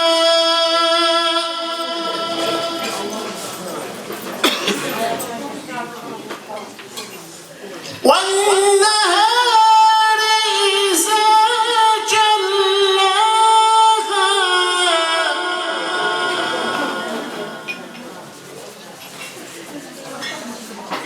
والليل إذا يغشاها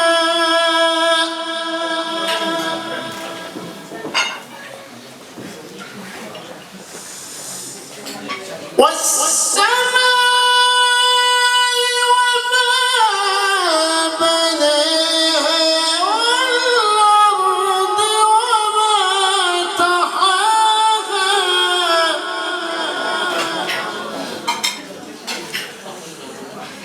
ونفس وما سواها فألهمها فجورها وتقواها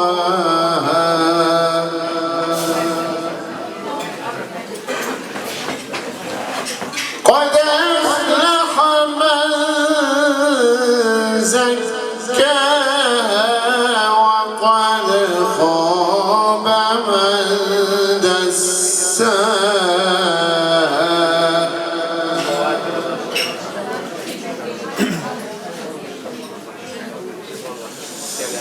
كذبت ثمود بطغواها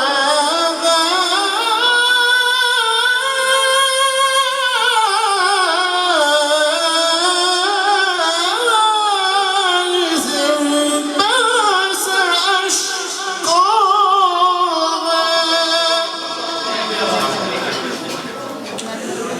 فقال لهم رسول الله ناقة الله وسقياها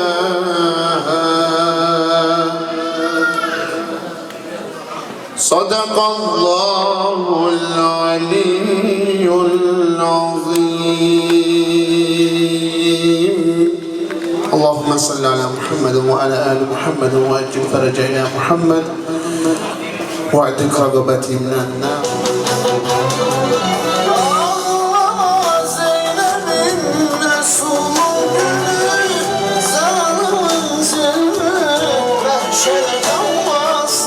Bu dünya help olup ehli beyti sürür Allah'la hakanı yerden koymaz Ağlama Zeynep'im Resul'ün gülü Sağlamın zülmü mehşere kalmaz Bu dünya help olup ehli beyti sürür Allah'la hakanı yerden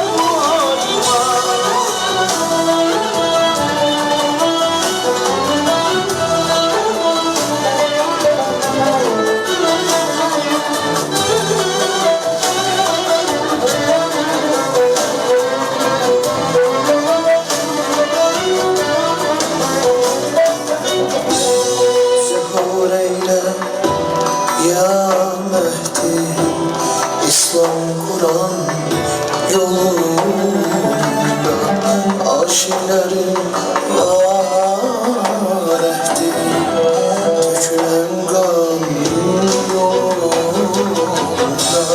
Lay lay Hasan, lay lay Hüseyin Canım kurban, canım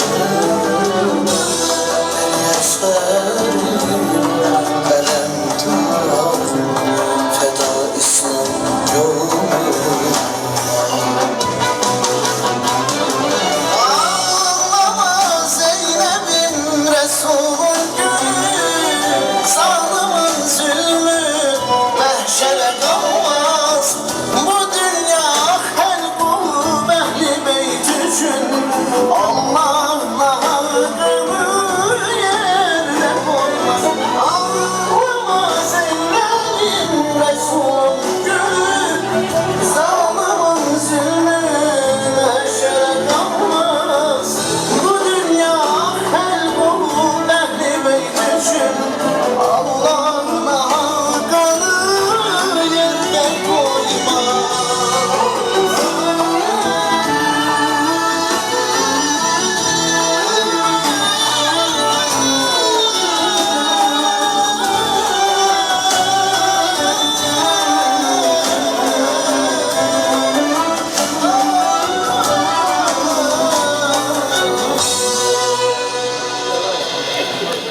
Çox sağ olun, təşəkkür edirəm. Allah razı olsun. Şəhid Elvin qardaşımızın ruhu şad olsun. Bütün şəhidlərimizin ruhu şad olsun. Təkrar deyiliş kimi olmasın. Amma bunu da qeyd edim ki, adətən bildiyimiz məşhur ayələrdən biridir ki, İndə Rabbihim yurzəkun, şəhidlər Allah dərgahında ruzilənirlər. Və biz bunu idrak etmirik, dərk etmirik. Şəhidlərin məqamını nə qədər saysaq da hərəmiz başqa cür fərqli şəkillərdə mənalandırırıq. Və şəhidlərin məqamını idrak etmə səviyyəmiz çox bəsit ola bilər. Çünki onun həqiqətinə agah olmaq üçün gərək şəhadət şərbətini dadasan. Allah Buruc surəsində buyurur ki, وَشَاهِدٌ وَمَشْهُدٌ Elə də məşhur ayələrdən biridir. Allah orada and içir. And olsun şəhadət verənə və and olsun şahid olana. Şəhidlər şəhadətə, həqiqətə, İslamda 3 cür yəqin var. İlmul yəqin, eynil yəqin, haqqul yəqin. Elmin yəqini, gözün yəqini, haqqın yəqini. Şəhidlər həqqlə yəqinə çatanlardır və biz də bu günləri gəlmiş olar, həqiqətə şahid olanlardır və düşünürəm ki, bura gəlməyimizin məqsədi, şəhidlərimizi ziyarət etməyin məqsədi heç də təsadüfi deyil. Bunda bir hikmət var idi ki, ibrət alaq və bura gəlməyimiz şəhidin şəhadətinə şahid olmaqdır. Allah bizi həqiqi şəhadətə, şəhidlərin məqamına şəhadət verənlərdən və həqiqi şahid olanlardan qərar versin. Təhiyyətən ləkum və selamu aleykum və rəhmətullah. Təşəkkür edirəm, çox sağ olun. O məktəb ki, zillətlə yaşamaqdansa izzətlə ölmək yaxşıdır. Bu şəhidlərimiz də o məktəbin davamçılarıdır inşallah. Mən də istəyərdim ağamız İmam Hüseyndən oxuyam sizlər üçün.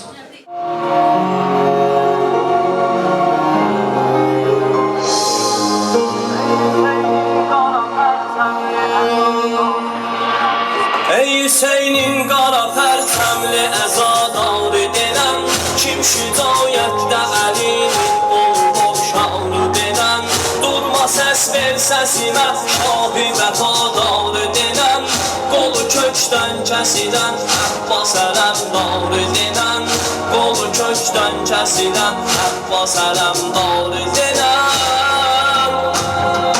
Yel yatar, tufan yatar, Yaşmaz Hüseyin Ertemi. Yer yatar, tufan yatar, Yaşmaz Hüseyin Ertemi. Yer yatar, tufan yatar, Yaşmaz Hüseyin Ertemi. Yaşmaz Hüseyin Ertemi. Kimdir bu dağda verən can Əli Əsbərdir denən, kim olub Allaha qurban Əli Əkbərdir denən, kimdir 3 yaş ilə başsız bədənə şahid olan, o da az yaşlı rüqəyyadı çəkənlərdir denən, o da az yaşlı rüqəyyadı çəkənlərdir denən. İbi Zeynəb gələr ailə ürəyin parələnib, sətri bir sili vurubdur yüzümə narələnib, bu müsibət gətirir məqdələ zəhralənəmir, bibi aya bu nədir göydənəcib nurələnir, bibi aya bu nədir göydənəcib nurələnir.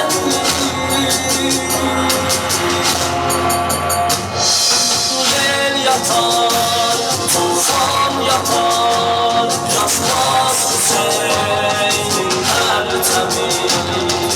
Yel yatar, tufan yatar, Yaşmaz Hüseyin Ertemi. Yel yatar, tufan yatar, Yaşmaz Hüseyin Ertemi. Yaşmaz Hüseyin Ertemi.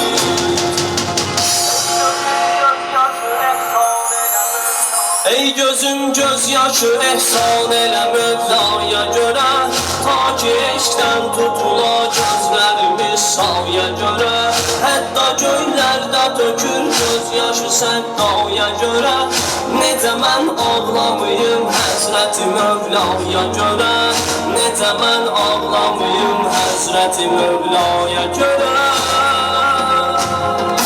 Yel yatar, tufan yatar Yazmaz Hüseynin pərtəmi Yel yatar, tufan yatar Yazmaz Hüseynin pərtəmi Yel yatar, tufan yatar Yazmaz Hüseynin pərtəmi Yazmaz Hüseynin pərtəmi Beyt Məddahı Üsal müəzzinə verim söz inşallah. Ya Allah, Peyğəmbər və alı Peyğəmbərə nurani salavat zikr edə. Şehit balam, asker balam, er balam Şehit balam,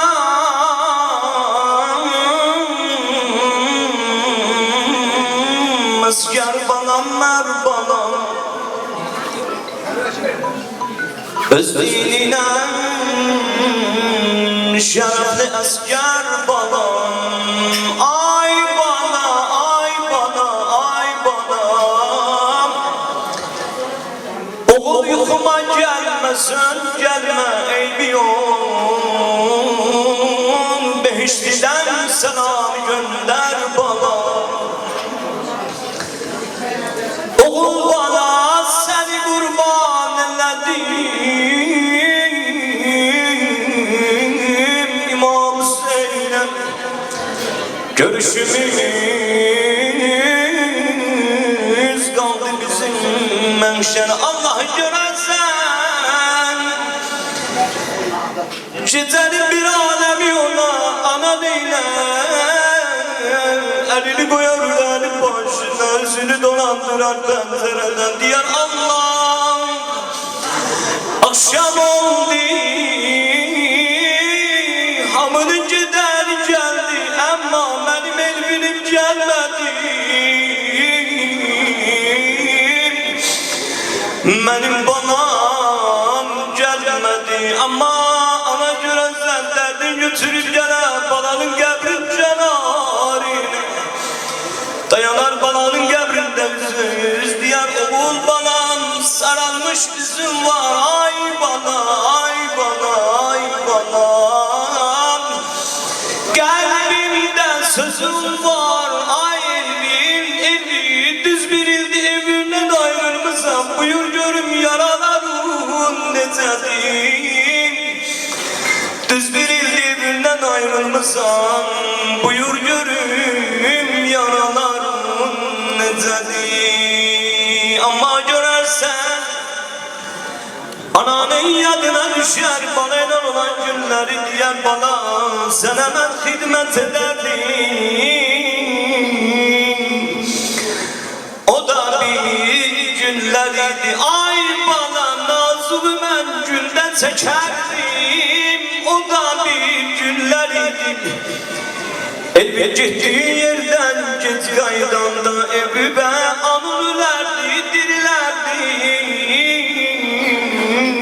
O da bir günlerdi Ay bana sen zaldırdan ben kuzaldım ey belemez Bəzən analar görürsən şəhid analar Hamısı qalalarlar Şəhadətini eşidəndən sonra Hamı bir günün içində qocalır Ay bana sen zaldırdan ben kuzaldım ey belemez Ay bana elin toyuğa heytele serdim O da bir günlerdi Bana dostlarından işittim ki yaralanmışsan Ay bana dostlarından işittim ki yaralanmışsan Sen yaralanandan ölüp ağlamadım ben Sen yıkılanda ziger dağlamadım ben Ecalet anan ölsün ay bala, yarı bir bağlayamadım. Adalet anan ölsün, yarı bir bağlayamadım. Şehidimizin cenazesi dahil olandı evine. Ana çıkar karşısına diyen oğul, ben senin hava gözledim, sen hava geldim. Ay balam, ben senin hava gözledim, sen hava geldin. Ay benim vefalı balam, ay benim garip balam. Oğlun cenazesi hariç olan da evden.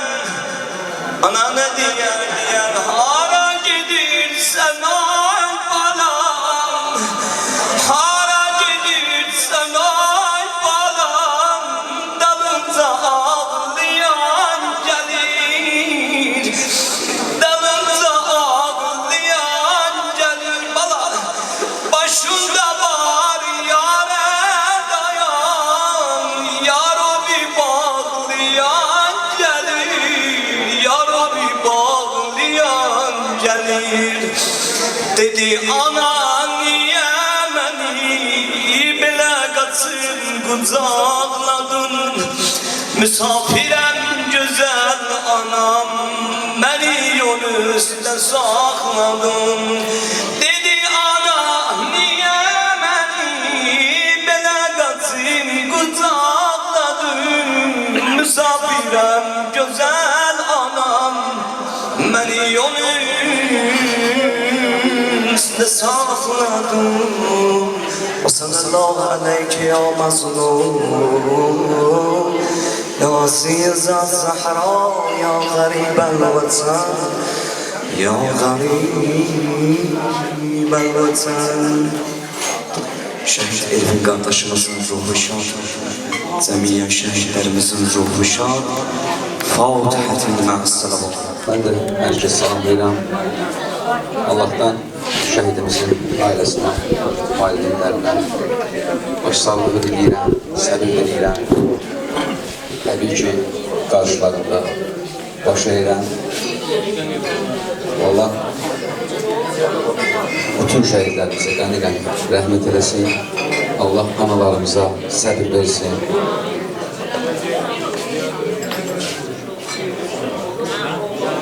Adətən söz adamları söz deməkdə rahatçılıq çəkir, amma bəzən elə tədbirlər, elə məclislər olur ki, bizim özümüzdə çətinlik çəkirik. Yəni, nə söz deyəsən ki, bir ananın ürəyinə su səpə biləsən, bir atanın üzündəki fikri az da olsa dağıda biləsən, çox çətindir. Dağın çəkə bilməyəcəyi yükü bugünlər bizim analarımız, atalarımız qürurla çəkirlər. Allah hər birinə can sağlığı versin, uzun ömür versin və şəhid tədbirində xidmət eləmək mənim borcumdur sözü dildə olmasın. Mən onu istəyərdim. Bundan sonra da bütün bu həyatım boyu, öz həyatımda tətbiq edeyim. Təbii ki, onların da istənilən bir tədbirlərində həmişə varam, fərq etməz, Azərbaycanın içində olsun, Azərbaycandan qıraqda olsun, bölgələrimizdə olsun. Tək ki, onlar bizi səsləsinlər və biz gələk orada onlar üçün bir qram nəsə etmiş olaq və özümüzü xoşbəxt hesab eləmiş olaq. Allah bütün şəhidlərimizə qəni-qəni rəhmət eləsin. İstərdim bir şəhidim mahnısı ilə ki, hansı ki, bütün şəhidlərimiz üçün müharibə dövründə artıq şəhidlərimiz gəlirdi, o dönəmdə yazmışdı.